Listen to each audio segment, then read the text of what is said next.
This myth begins with that, as a result of a curse by the irascible sage Durawat, the senior god Pra'in and all deities had become weakened and lost battles against the Asuras or demons.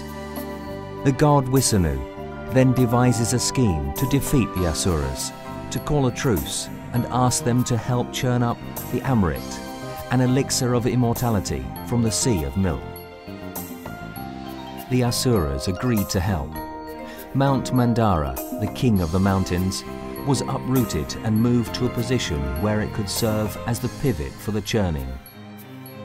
Mount Mandara, a spur of the world axis, Mount Meru was torn out to use as a churning stick.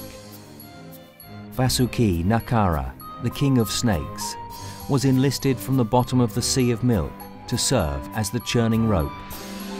The demons positioned themselves at the head of the snake and the deities at the tail. Exhausted from being rubbed against the mountain, the great serpent vomited poison, thus weakening the demons. Not long after the churning began, Mount Mandara started to topple.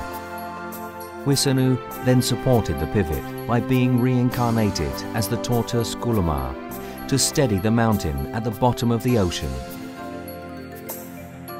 The churning of the Milky Ocean had lasted for thousands of years. During the churning of the ocean, 14 wonderful treasures emerge from the depths.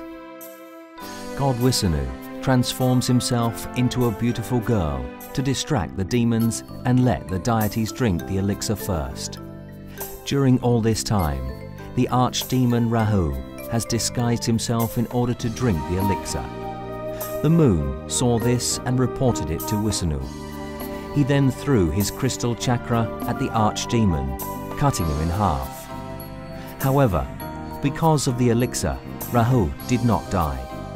He swore vengeance on the moon and threatened to eat it whenever they crossed paths. Because of this, the lunar eclipse was born. Eventually, Wisanu gave the remaining elixir to Pra'in to keep the water in heaven, and the demons were finally driven away.